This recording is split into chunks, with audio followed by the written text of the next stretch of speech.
ধোয়া ওঠা গরম ভাত আর বড় পাতিলে রান্না হওয়া সুস্বাদু তরকারির গন্ধে মোমো করছে চারপাশ।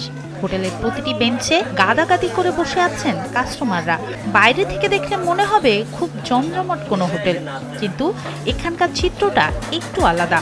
এখানে যারা খেতে বসেন তারা কেউ বিত্তবান নন।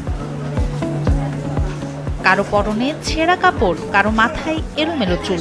তাদের কাছে খাবারের কোনো দাম চাওয়া হয় না, কারণ এখানে তাদের পরিচয় কাস্টমার হিসেবে নয়, বরং মালিকের বিশেষ অতিথি হিসেবে।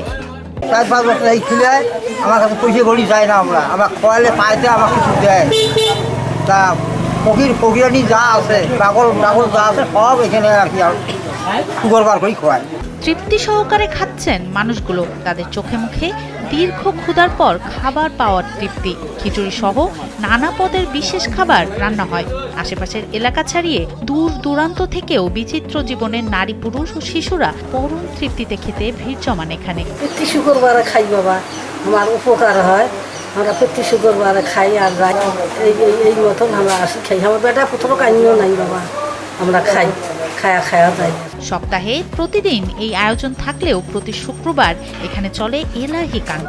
এদিন কোনো সাধারণ ক্রেতার কাছে খাবার বিক্রি করা হয় না। পুরো হোটেলটি উৎসর্গ করা হয় মানসিক ভারসাম্যহীন এতিম, ভিক্ষুক কিংবা একেবারে অসহায় মানুষদের জন্য।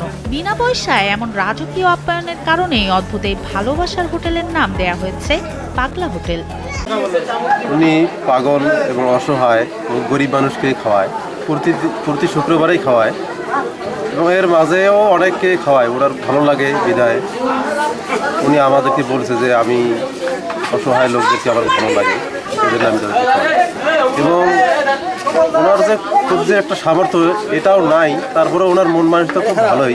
রঞ্জু মামু নিজেকে ফকির মিসকিন এবং অসহায় মানুষদেরকে পাগল, প্রত্যেক শুক্রবার পাগল, প্রত্যেক শুক্রবার উনি ওনাকে খাওয়াচ্ছেন আর কি সবাইকে।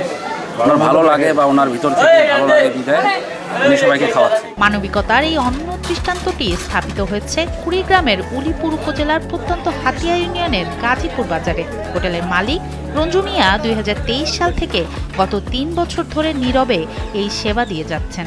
গড়ে তুলেছেন ভালোবাসার এই আশ্রয়। প্রতি শুক্রবার অন্তত 70 থেকে 80 জন অসহায় মানুষ দূর দূরান্ত থেকে এখানে শুধু একবেলা ভালো খাবারের আশায় ছুটে আসেন। প্রতি শুক্রবারে ফকির মিসকিনদের খাওয়ানো হয়। অনেক দূর দূর থেকে অনেক ফকির মিসকিন আসে আমার এখানে, আসিয়া দিনের রোজগার করি, দিন খাই, অথবা ফকির মিসকিনদের জন্য কিছুটা রেখে দেই।